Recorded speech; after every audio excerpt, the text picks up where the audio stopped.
जय श्री हरि। आज हम सुनेंगे कार्तिक महात्म्य का अध्याय 19।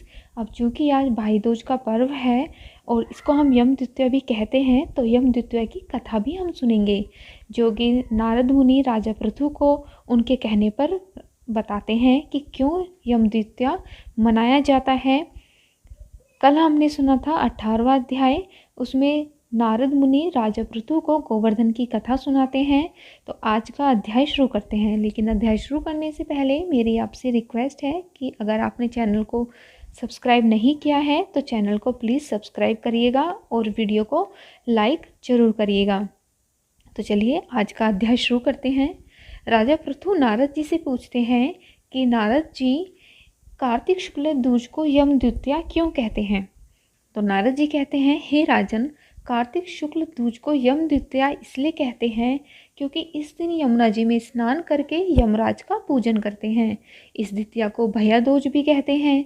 इस दिन भाई अपने घर भोजन नहीं करते, वो अपनी बहन के यहाँ अगर हैं तो अपनी बहन के यहाँ ही भोजन करते हैं, और अगर उनकी कोई बहन नहीं है तो अगर गुरु की कोई भी कन्या है तो वह भी बहन के समान ही होती है, तो उसके घर भी भोजन कर सकते हैं।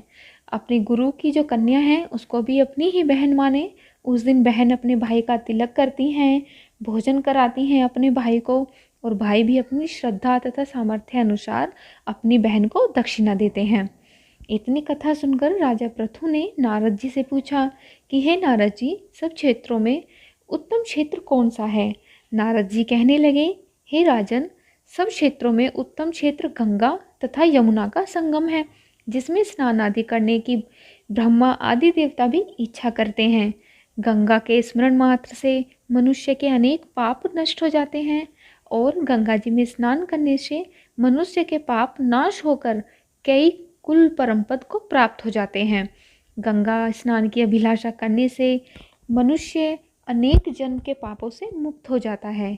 यह समस्त संसार माया रूपी बंधन में बंधा हुआ है, मगर गंगा इस माया रूपी बंधन को काटने वाली है।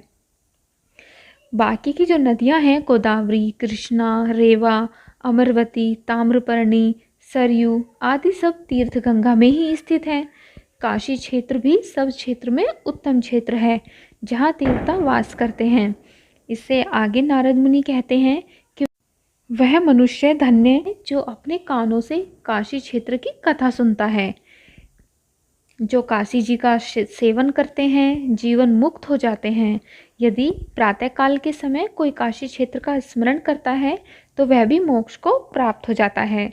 नारद जी की ऐसी वचन सुनकर राजा पृथु धन्य हो जाते हैं। ये अध्याय यहीं पर समाप्त होता है। आपको वीडियो कैसी लगी ज़रूर बताइएगा और लाइक भी कर दीजिएगा, और अगर आप पहली बार मेरे चैनल पर आए हैं तो चैनल को सब्सक्राइब भी कर दीजिएगा। धन्यवाद।